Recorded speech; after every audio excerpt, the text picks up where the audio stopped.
Retro. And welcome everybody to another episode of the Animaniacast. How do the greatest toons master the anvil? It starts with the basics. Basics, aka sit back and watch the A's roll in. This'll be easier than the time I took advanced lunch.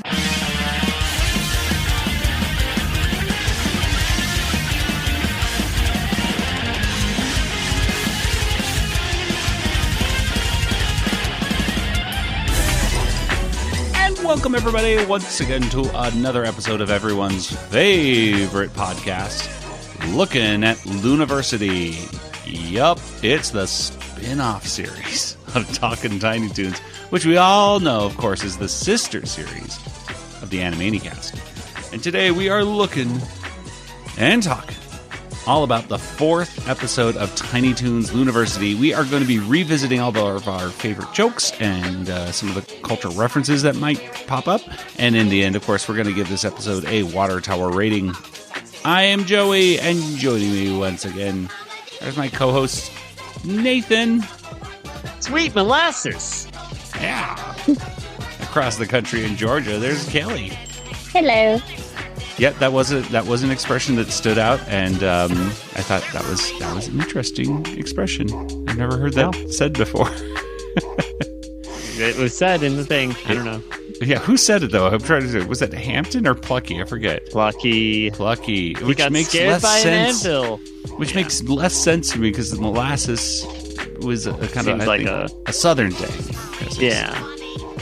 Okay, well, today we are going to be talking about episode 4 of the Tiny Toons Looniversity Tiny Toons reboot, like I said. This episode is called Tooney Ball Lights. And, boy, if someone were to ask you about this episode, I don't know, just to kind of summarize the plot or whatever of it, what would you say, Nathan? From... Oh! Goals. Score. You ready for some football? There we go. Okay. Hey. That works. Or Toon, whatever they call it. Tooney Ball? Yeah. Okay. It's Tooney Ball. Tooney Ball. Kelly, what about you? There was a lot of sports ball in it. There was a lot of sports ball in it. And if you're like me and sports are not your thing, then you might be in the same situation that I was when I was watching this late last night, where you close your eyes a little bit and you wake up and you're like, oh, the episode's over. I got to watch it all over again. Well, yeah. You're not supposed to give your review yet. I'm just saying I was tired and I don't like sports. Okay. I don't like sports. I like sports. I like sports and I don't care who knows. We like sports and we don't care who knows. I thought Kelly was going to say after school special or something. Yeah, it was a very after schoolish special we were taking before recording. Yeah. I was going to say that, but I didn't want to steal it from anyone else. Oh, no, I wouldn't. Lots of lessons to be learned in this episode. That is for certain. Well, it reminded me of after one of the seasons of Sailor Moon, and they aired in America, and they had to add Sailor Moon says at the end of each episode because they had to get so much X number of minutes of educational content. Yeah, this did feel, I don't know how the rest of the season is, but this one definitely feels like the educational content one of the season so far. I definitely felt that well, maybe I'm not the audience for this particular episode. Well, before we get into all of that, we promised to talk about Animaniacs. Specifically, we're going to review real quick the top of the Animaniacs reboot. We have those water tower ratings, of course, as you all know, at the end of every episode. And, well, we have the top of the tops, and we should probably talk about the lows of the lows of the Animaniacs reboot. Nathan is the keeper of the master Excel sheet. Timekeeper. Yes. Not the timekeeper. Okay, yes. Another CBB reference for that one person. Okay. Nathan, I think we should go ahead and let you do you have the top 3 or the top 5? How do you want to share this stuff with us? I don't know. There's so many ways we could do it.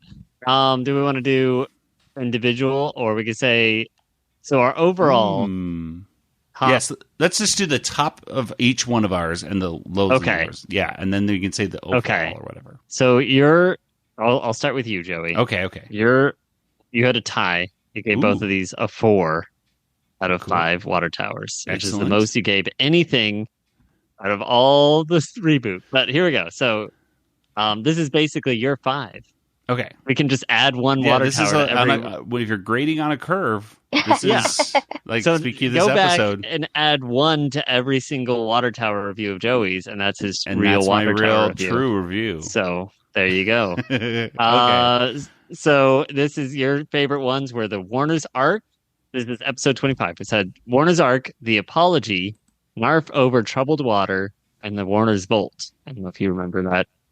I do remember. Okay, so the Warner's Ark. Yes, I do remember thinking, yeah, this is good, like a Noah's Ark one, and I really liked Narf The Over Apology. Troubled Water.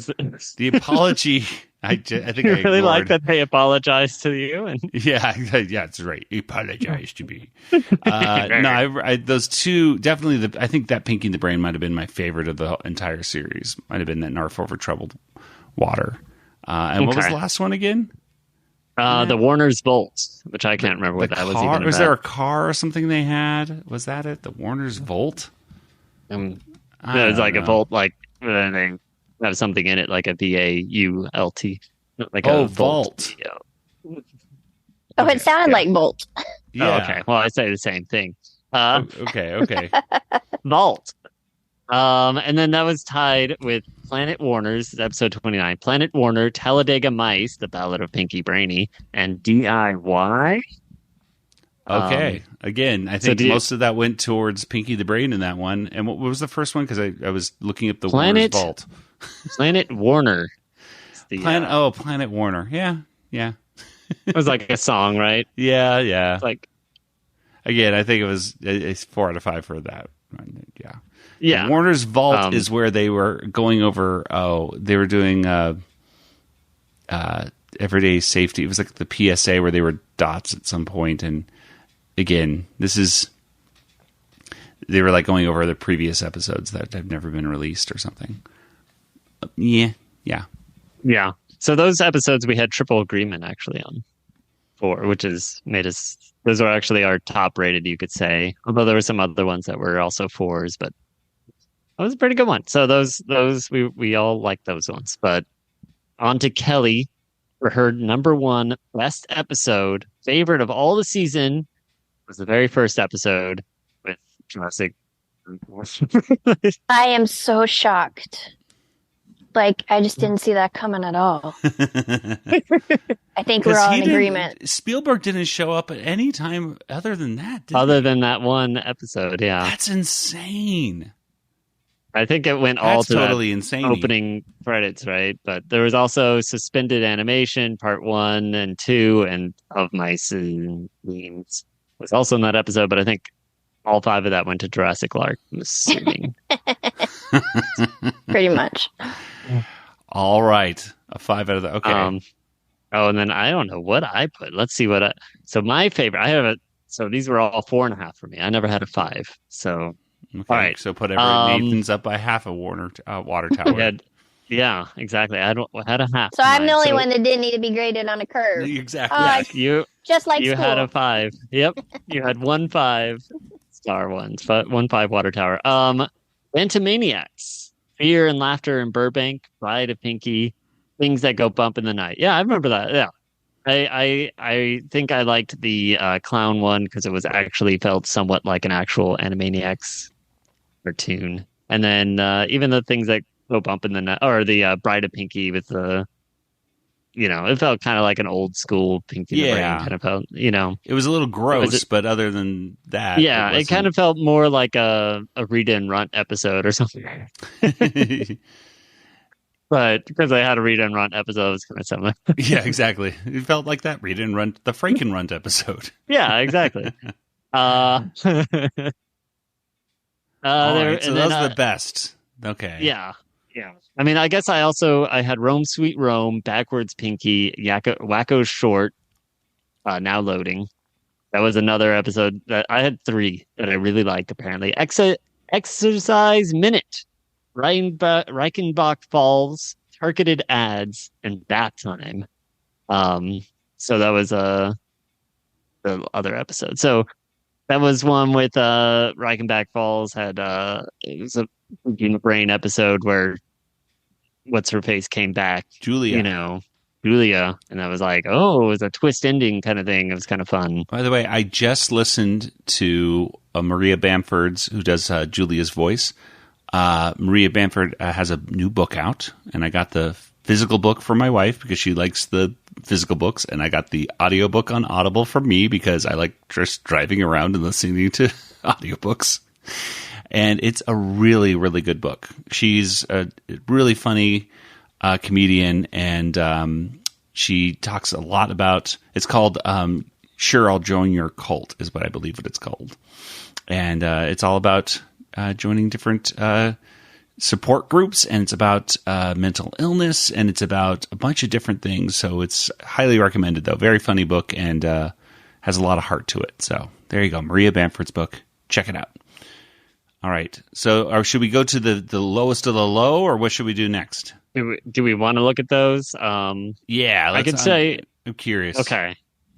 So I'll just look at the average rating for all of us and see what that was. So the lowest was a 1.5 on average. I gave it a 2, and Kelly gave it a 1. Joey gave it a 1.5. I might have switched your 2 around. Maybe it's possible, because that seems Kelly giving a 1, I think. All right. So that was episode 7 of the first season. Warner She Wrote, France Revolution, Gift Wrapper.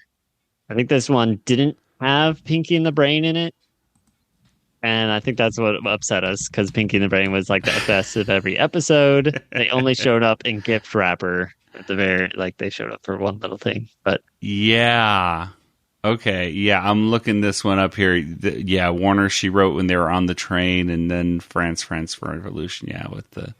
I don't remember why I didn't like that one so much. Yeah, it doesn't. On the top of my head, I'm like, I don't remember not liking it that much, but I guess we just, I don't know. I think it was just because Pinky and the Brain weren't. No, I feel like something must have set me off for me to go that low, though. Because in general, I was. I think there were some digs at the original series, maybe. I think in the rapper the rapping song, maybe? The Gift Wrapper one, or there was something gross in it that just really bugged me. There was some gross stuff I remember in France Revolution. Oh, that may have been it then. And the Warner She Wrote, the yeah. dog, And yeah, there was some things in that one too. I thought they were like, oh, why is that? With Yakko, your Hercule Yakko or something. They were kind of like homaging to the episode, but also kind of digging at it or something. I guess we thought. I don't know. I just didn't think it was very fun.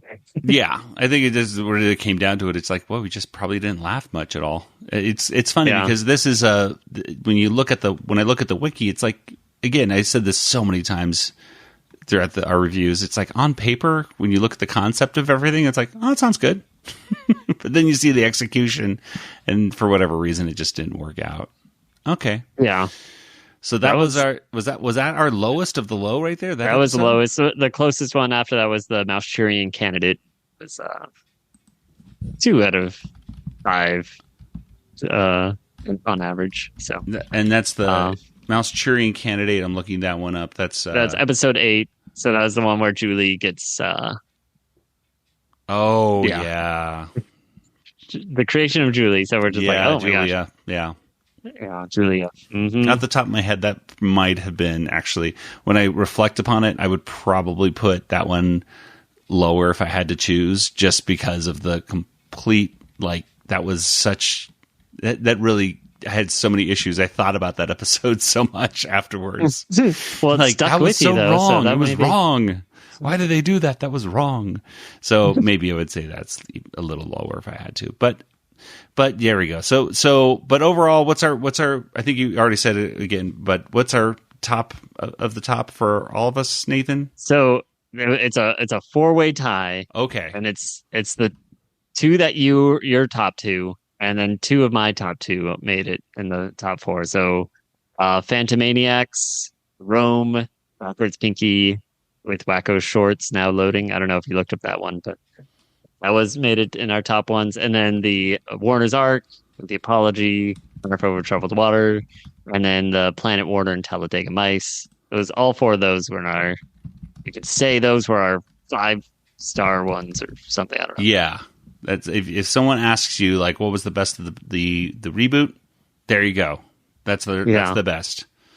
Well, all right. Yeah, I do agree. I do Rome Sweet Rome. I do remember even with a Trump parody like that, I still remember it being like good Warner stuff. So and the Backwards Pinky I think was funny. Backwards Pinky had some issues with me, but I still like okay. I have issues with every single one of these things. What am I saying?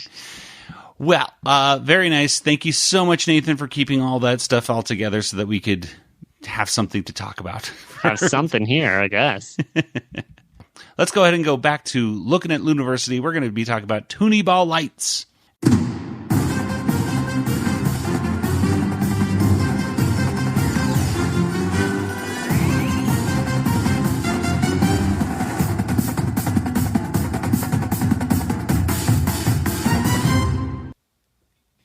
And Tooney Ball Lights was written by Joan Ford. Storyboard was Andy Gonzalez and Megan Lands, and it was directed by Andrew Dickman. The animation was once again done by Snipple. And this episode premiered on HBO Max, aka Max, on September 8th, 2023. But it aired on Cartoon Network on September 23rd of 2023. So, Nathan, I got to ask you for some Looney Facts for these dates, or one or two of them. Please give us the Looney Facts theme song. Seppy timber. It's Looney Facts for these dates. Let's give them facts for the September dates of the 8th and the 23rd. All right. Well, Nathan, what we have both. We have information on both of these dates. Yeah. So, just like last time, I'm gonna give a fact that's relating to the episode that happened on September 8th. So here we go. So September 8th holds the inaugural games for NFL franchises of 49ers. That was in 1946, where they lost to the Yankees, 21-7. Wait, they lost to the Yankees? Yeah, the Yankees was they were also playing a team. baseball. I guess so.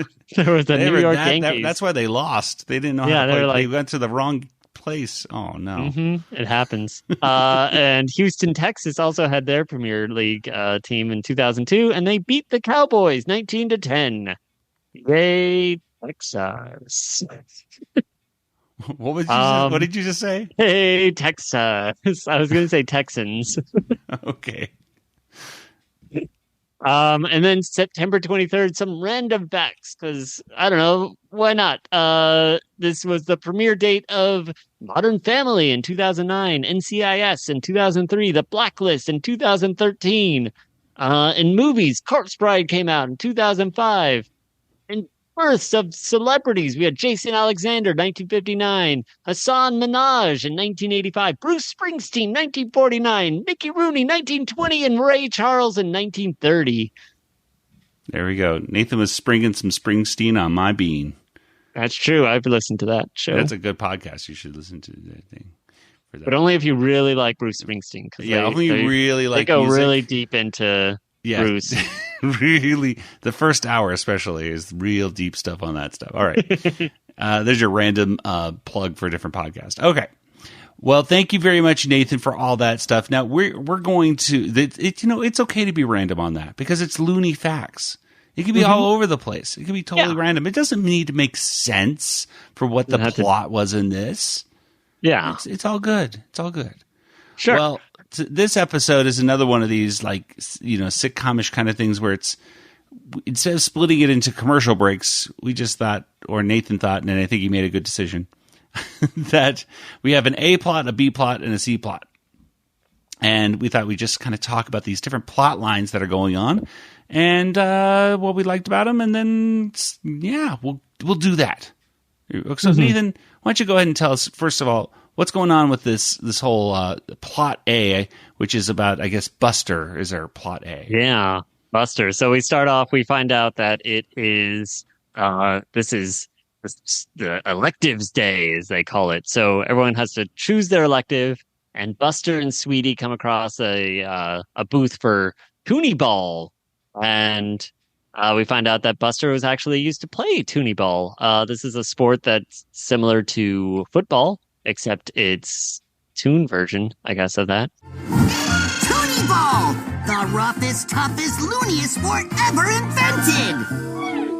What is it? It's like a Toon version of football. What's football? It's like the non-Toon version of Tooney ball. Oh, now I get it. But he stopped playing Toon ball because he lost the championship and he didn't like the way that felt. I don't like to lose. There's a cure for that. We don't lose!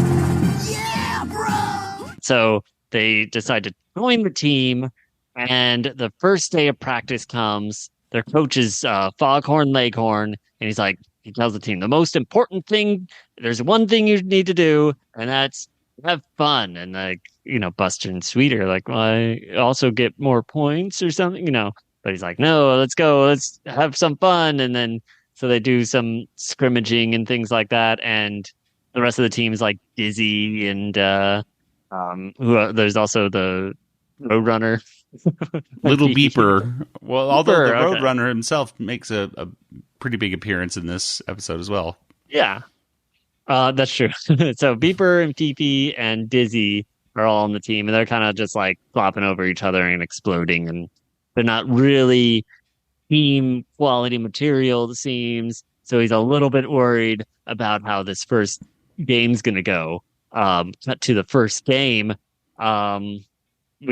We're already in trouble because the team has scored 5 points against the Acme Looniversity. And Buster's complaining to Coach Foghorn like that they're losing so much. He's like, hey, they only got 5 points. And he's like, yeah, but we got negative 25 points somehow. I don't know when that happened, but it's Looney stuff. It's all crazy. It's Looney, yeah. It wasn't on the board like seconds ago. So, somehow within the time, there's some strict penalties in this game. Yeah. I would assume it's probably because he's complaining about the game. Yeah, don't complain. Sportsmanship. Maybe. So, anyways, the Coach Foghorn's like, okay, you can run this next play. So Buster's super excited. He gets to run this next play, but he accidentally runs it into their own score goal on accident. He gets knocked into there, and so now the score is like 8 to negative 26, and then we go to halftime, and he's like, oh, Buster's having a horrible time, and Foghorn's like, I've got to give this guy a puppy talk. So he pulls Buster he benches Buster for the next half, and he's like, I'm going to tell you about the time I was a Tooney ball player. Why, I took it so serious, I didn't play to have any fun. Sure, I crushed the competition, but I also crushed my team's spirit. They got tired of me wanting to win all the time, so the whole team quit. Then, of course, he lost his games because he's going to beat the other team all by himself. And then Buster's like, all right, yeah, it is important to have fun. So he goes out and he's like, I'm going to have fun playing the game. And now we're cutting towards like the end of the game, and they're like only a point across. I think it's 10-9. Yeah. They're at 1 point down. And it's the last play, and they're like, you know what? Let's just have some fun, guys. So they start like throwing whoopee cushions. They're pulling down the other team's pants.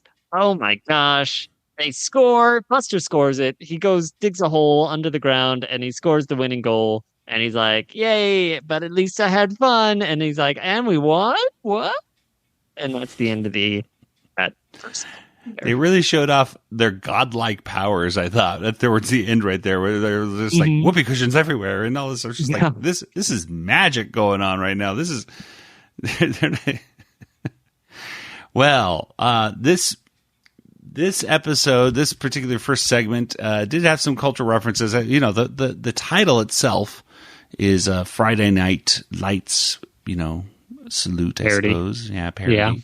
Which I've never seen the movie or TV show. So I don't know if you two have. No. No. I've heard of it. I don't watch sports ball stuff. Sports ball stuff? Yeah, exactly. Totally lost on both. But let's see. They did confirm that, Burrowsville. Yeah, I wasn't sure if it was Burrowville or Burrowsville. I thought it was Burrowsville on the parade float, but they might have said Burrowville. They keep saying Burrowville, but then it's written Burrowsville on their on the sign that they're scoring. So I think they may have changed the name at some point or something. The S is silent, or the S is maybe invisible. it's I don't know. But both Granny and Buster say Burrowville. So interesting. Okay, all right. A little miscommunication from the voice actors to the art team, but okay. So Burrow or Burrowsville, whatever you happen to be. If you're a local, you call it Burrowville, I think, right? Yeah. That must be it. It's you look at the sign, it says Burrowsville, but that's how they tell if you're out of town or not. If you say Burrowsville, they're like, oh, you're from out of town. It's Burrowville. There is the Kiss Kiss Bang Bang play, which is, or it's just called the Kiss Kiss Bang play, which is a reference to Kiss Kiss Bang Bang. Yeah, I think so. Yeah. Have you seen that movie? I have not. It's a good movie. At least I don't think I have. I know the title really well. I don't think I've seen the movie though. What's the movie about? Robert Downey Jr. is in it, and a bunch of other people. Yeah, I think. Who's the guy from like Top Gun? Ice. Val Kilmer. Val Kilmer's in it too. It's a very good movie. Definitely check not out. Seen it then. It was supposed to be Robert Downey Jr.'s like big comeback film. It came out in 2005. But it just didn't do. I don't know. It was before Iron Man, and Iron Man was like his big comeback thing. That was his comeback film. Yeah. But absolutely. Kiss Kiss Bang Bang was like, because he had his whole drug problems and everything, and then so he was away for so many years, and this was like. But it's a comedy, but it's also like a thriller, kind of like a whodunit kind of thing. I remember there was kind of like try to figure things out, but mostly it's a comedy. All right. Well, let's see. Is there any? I couldn't really think of any other. References. I put Foghorn's full name down, which I thought was silly. Yeah, he had a Foghorn, Jim Horn, Bob Horn, Leghorn. Yeah, that did make me, smirk. Like, oh, that's funny. He has a lot of things like that. I almost felt like the whole thing was. I have a group of students at my school that like to play video games sometimes before school starts, and one of the games they were playing was Mario Strikers. This whole thing just felt like I was watching Mario Strikers to me. It's like have crazy items. You're going around, you're hitting each other. You're just kind of going back and forth, and it's to me it wasn't. And the rules are insane. Mm-hmm. It kind of felt like that's what I was watching. Some of this, but let's go ahead and talk about anything that you may have liked from this Buster plot. Kelly, did you see anything in this that you were amused at or anything like that? I thought like this little rainbow face paint or whatever was cute. Yeah, the little stickers that Sweetie put on him. Yeah. Oh, it was stickers. Yeah, you put the face paint and then the stickers on top of that. Yes. Yeah, they were cute. Nathan, what about you? I was wondering if the other team was supposed to be like Disney or something. I kept going like, what is this other team from? There was like an anteater and at one point, but like then, when Foghorn Leghorn had his flashback, the football players he was playing looked kind of... They're all black or something. Yeah, they were like Marvin the Martians racist. Or something. Yeah. Yeah, I don't know. It was weird. It looked like those enemies look like the ones that when Dodo goes to Africa or something. I think all the characters were like that. And I'm like, oh my gosh. But yeah, there was like on the team that they're fighting, there's like the rhino and the hippo, and I was like, that could be like a Fantasia thing, maybe. Like I don't know. There's like what is this other Looney? Yeah, they did have some weird character models in this one. There was even a giant slug that I saw in the background of one of these scenes Like, they were really throwing in a lot of different creative cartoon animals in this episode, trying out a lot of stuff. But yeah. Well, let's go ahead and move on to the second plot, the B plot. That's Babs and Plucky. Kelly, what happens here with Babs and Plucky in today's episode? Okay. So Babs and Plucky have decided, Plucky wants to join the Anvil class, Fundamentals of Anvils. And basically because he thinks it's an easy A, and Babs not impressed by that. But she joins the class anyways. Daffy is the professor, and he points to an anvil and wants to know what it is. And Plucky's like, what's an anvil? This class is going to be even easier than I thought. That is clearly an anvil. Wrong! Because, that's always funny in the Warner cartoons. Then Babs says, it's an Acme brand classic two-horned anvil, dimensions 8x12, coming in at a whopping 587 pounds. And Daffy says that's wrong too, and drops an anvil on her head. Wrong! Then he explains that anything can be an anvil because it's limitless in the right hands. And that it's not going to be an easy class, and they're going to need to know everything from, physics to ancient Greek, which sounds cool, actually. Give me signed up for the anvil class. I want to learn ancient Greek, but they start talking Babs and Plucky, and are very, very, very reluctly, Plucky offers that maybe they should help each other if they want to get an A in the class. I mean, it really, he ended up having to write it down because he just couldn't get the words out. Hi, we have nothing in common, so this is very difficult for me to say, but I think we need to... We need to...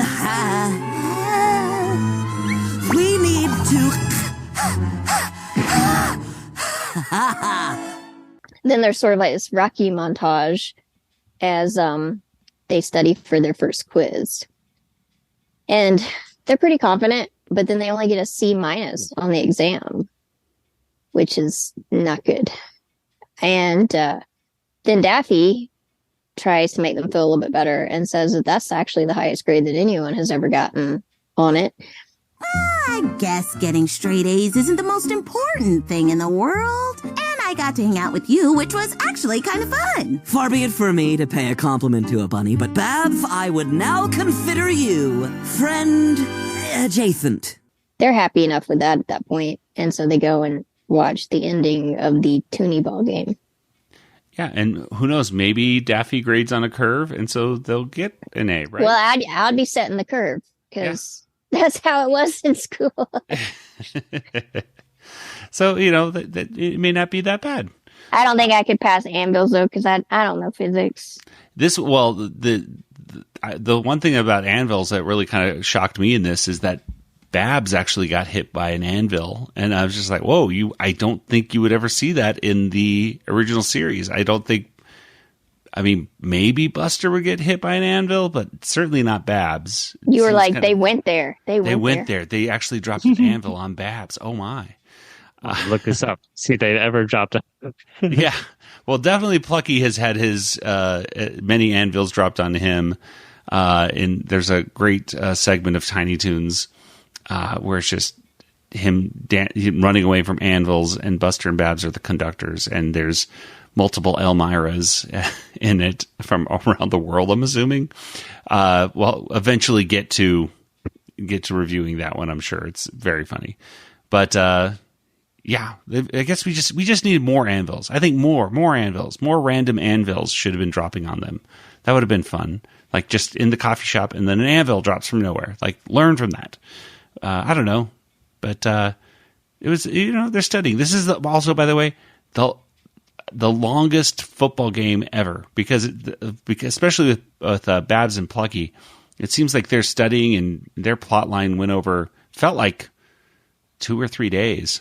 I think it's 2 days. 2 days? Because there's the quiz on the second day of class, they say. So yeah, wrapping the plots together because they're practicing with Buster, and Buster's practicing on one day, and the second day it's 2 halves. Anyway, it ends up it's weird, and then the quiz is late at night. They come to the they have science, a late and they're quiz. like, it's dark at night. And I'm like, why are they at class at like 7 p.m. or whatever time this is? Like, right. But then also, I guess they're getting the results of the quiz, so maybe that's the third day, really. Yeah, wait a minute. Yeah, they came in to get the quiz. They had already taken the quiz. I mean, they could have a late class. It's definitely possible they do have them, and they can grade quizzes within minutes. The question, there's probably one question: what is this? And they just had to write anything, but they misspelled anything. I only got a C-. Well, everyone's like Anvil. Is there any other kind of references or gags or anything like that, Nathan, that you noticed in this that you liked? I just saw the Rocky one. I think that's the only one I noticed. Yeah, I'm looking at my notes. I'm seeing, other than the fact that Babs got hit by a anvil, nothing really kind of stood out for me. I did like that whole Plucky thing, though, that Kelly mentioned. I liked when Plucky had to give Babs a high five. It was a forced high five because his head is too big. I don't know. It was fine. I will say also that if the highest your students can get is a C-, Daffy, I don't think you're a good teacher. I'm just going to say that. I think think you need to readjust your teaching style. Because his teacher, he's like, this is anything. Now here's 50 books. Now go study, because they have to read 50 books in that one night, and then just an insane amount of and then you're going to punish them. That it's like, do you not want anybody to pass your course? Like, what's the little too punitive on his case? It's like, you're at not least C+, because C+ should be the highest grade possible. If no one's passing your class, you're not going to get tenure, Daffy. You know, I'm just saying. True. You gotta work with the students a little bit more. Okay. Kelly, any other things that you noticed in this Babs and Plucky plot that you thought were of note? No, I think I mentioned everything. All right. Let's get on to the C plot, which is, a pretty short plot. It's Hampton, and he can't decide on stuff. Hampton is, it's an elective day, so he just wants, people to choose for him, which kind of, defeats the whole purpose of an elective, as they point out. So Shirley the Loon comes out and she says, well, you should, get the elective of life, the world, or whatever she says. And so he meets Shirley in her dorm room and goes into the sensory deprivation chamber. And it freaks him out at first, but he has this kind of everything's a metaphor, a symbol. He's a train going down a track, and then the train divides into two. Should he go to the mountains or to the forest or something like that? And he can't decide, and so, of course, the only bad decision is no decision, and he crashes his metaphorical train, and he crashes out of there. He can't handle that sensory deprivation chamber. I can't choose.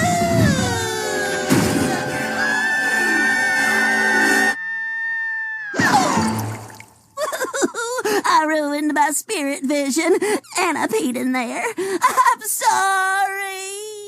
Which, side note, I really want to try those sensory deprivation things. Have either of you tried them at all? You want to try peeing in a... No, I don't want to pee in the sensory deprivation chamber. Speaking of that, I really want to pee in a sensory deprivation. I think it would be really relaxing to do that. No.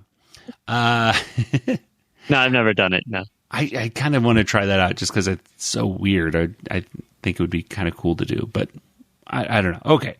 Well, later, Hampton's going to the Lou Brew. The Tasmanian Devil, he can't decide what coffee he wants. Tasmanian Devil keeps bringing all this other stuff, and he just makes a mess. It's really, really sad.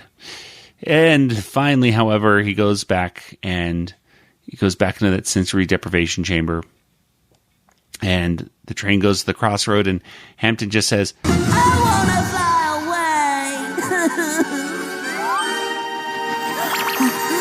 I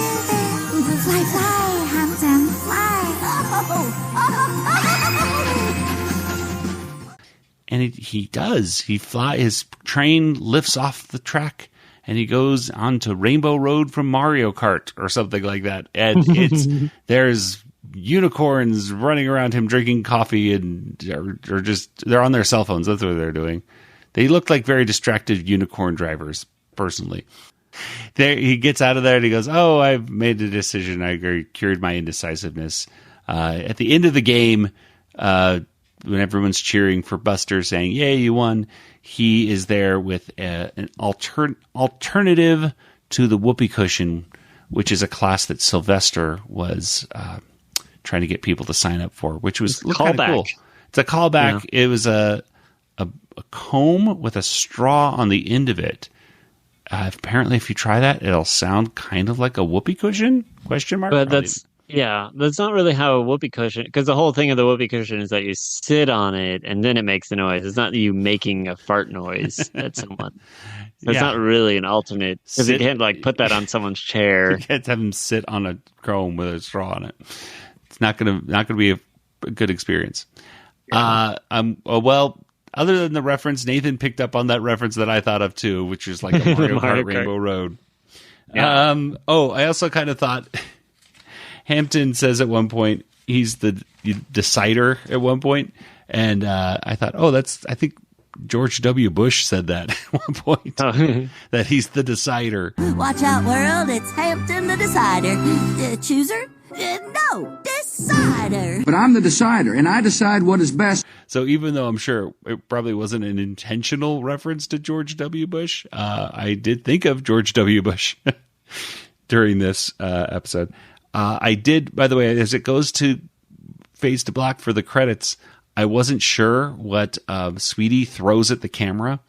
Because it was animated so quickly. I thought she sprays you with a hose, and I literally had to take it back and pause it multiple times in order to try to find it. It was a thing of like a Gatorade. Yeah, she throws Gatorade. I thought she crashed a rocket in because she drove a rocket earlier. Yeah, and then so I was just like, I just see like a thing. I think it was Sweetie. Like you can't even see that it's her. Yeah, that was the animation on that was so weird at the end, where I was just like, what just happened? 3 frames or something. Like you gotta. So it's like less than a second. Like, oh, okay. Yeah, I had to. It was frustrating for me because I was like, okay, I think that's okay. It's not a hose. I think it's a Gatorade thing, but even I had to confirm it, so it just took me forever pausing it in the right place. Mm-hmm. Well, anywho, that's our episode. That's our Tiny Toons Looniversity thing. We learned some things for today, right? We learned that you got to play a game, and you have to make sure that it's not just for winning isn't everything, and that studying will sometimes, even if you get a C-, I guess it's important that you learn. It's the knowledge that you learn that's important. Yes. Not the grade that you receive. Right. And then we learned from Hampton to just make a decision already. Jeez. Yeah. It's better to either ring the bell or knock. You just have to do one or the other, not just stand at the door and coughing and making weird noises while Shirley's waiting inside. I like that part. But is there anything in this last Hampton thing that you guys noticed that we should talk about before we get to our water tower rating? Nothing. Okay. So I like the decisions that he had. He kept not being able to make decisions, although he kind of would make a decision of like putting a bag on your head is a decision, you know. It's true. I'm opting out. Deciding not to decide. That's kind of what his decision was at the end of deciding to do something else. Yeah, just looking at the vote for Speaker of the House, some people just vote present. So, you know, that's true. It is an option to not say yay or nay. Well, okay, let's go and get to it. Let's get to our water tower rating.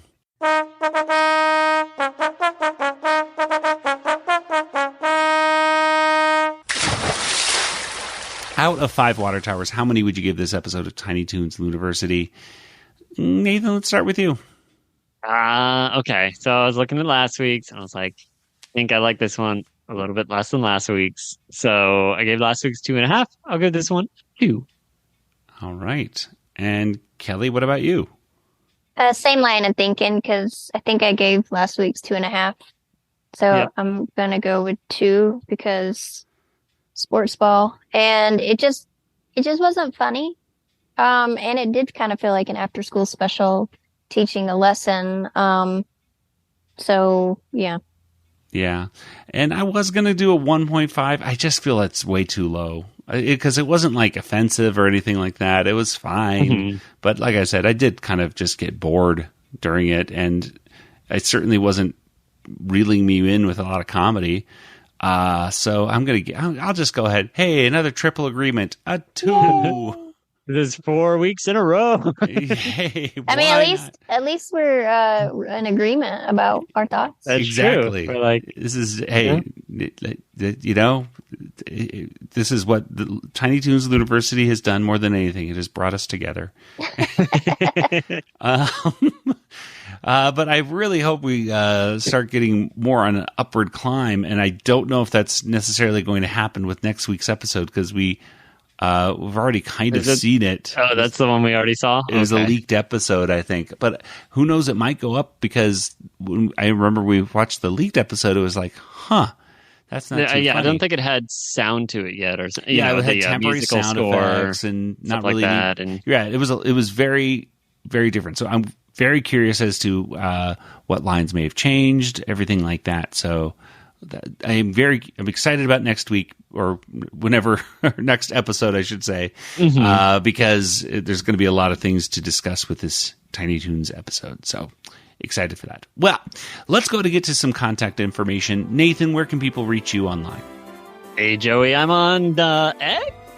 Django FT. That's me. It's still around until everyone is apparently asked to pay for this. I don't know. Yeah, I'm not paying for that. No. I think the same thing with me. It's like, hey, Animaniacast will be on X, Twitter, until they say, okay, everybody, now it's time to pay. And I'll be like, goodbye. It's not worth that much to me. Kelly, what about you? Where can people find you online? I'm also on Twitter, Yoda Princess, YODAPRNCSS. And I do have a Threads under the same name, which I check it, but I'm not posting to it very much yet. So. Yeah. That's Threads right now is the, as they say, the redheaded stepchild of the social media apps for me at this point. I still kind of like it, but it's, look, Threads, I promise I'm going to take you to the park this weekend, okay? We're going to have fun. Well, I've noticed a lot of companies have actually, I guess because they already had Instagram accounts, they're moving. No, I'm sorry. Yeah, Instagram accounts. They're moving over to Threads pretty seamlessly. Yeah. So, as it continues to move on, who knows? We might, post more to Threads as it figures itself out. Well, as for the Animanicast, Twitter, Threads, Instagram, Facebook, YouTube, TikTok. Probably some other stuff too that I'm forgetting, but it's all over there. Subscribe and follow us everywhere you want.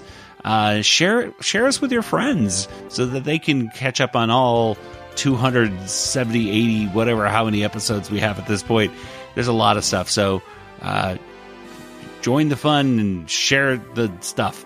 How's that for a catchphrase? And if you're listening to this episode on the day of the release, it is just a few days before Twin Cities Con in Minneapolis, Minnesota. I will be there along with Tom Ruger and Paul Rugg. That's the main attraction right there. But I'll be hanging out with those guys, and we'll probably have some audio or at least video or something like that to share on YouTube and the podcast feed of adventures in Minneapolis. But we'd love to see you there. So if you're anywhere in the Twin Cities area, come on down. It's going to be Friday, Saturday, and Sunday, November 2nd, 3rd, and 4th, I believe, is those days, I think. What did I say? No, November 3rd, 4th, and 5th. Yes, 3rd, 4th, and 5th. That's the Friday, Saturday, and Sunday. Come on down to Twin Cities Con and say hi. Well, that'll do it for today's episode. So, for Nathan and Kelly, this is Joey saying, good night, everybody. Good night, everybody. Good night. Good night, everybody. This podcast is not endorsed by Warner Brothers or Amblin Entertainment and is intended for entertainment and information purposes only. Animaniacs, Tiny Toon Adventures, Freakazoid, the Warner Brothers logo, all names, pictures, and sounds are registered trademarks and/or copyrights of their respective trademark and copyright holders. All original content of this podcast is the intellectual property of the Animanicast unless otherwise indicated. Oh, man, that kid needs a peppy talk, and I say I'm just the person to do it. Well, my name ain't Coach Foghorn, Jim Horn, Bob Horn, Leghorn.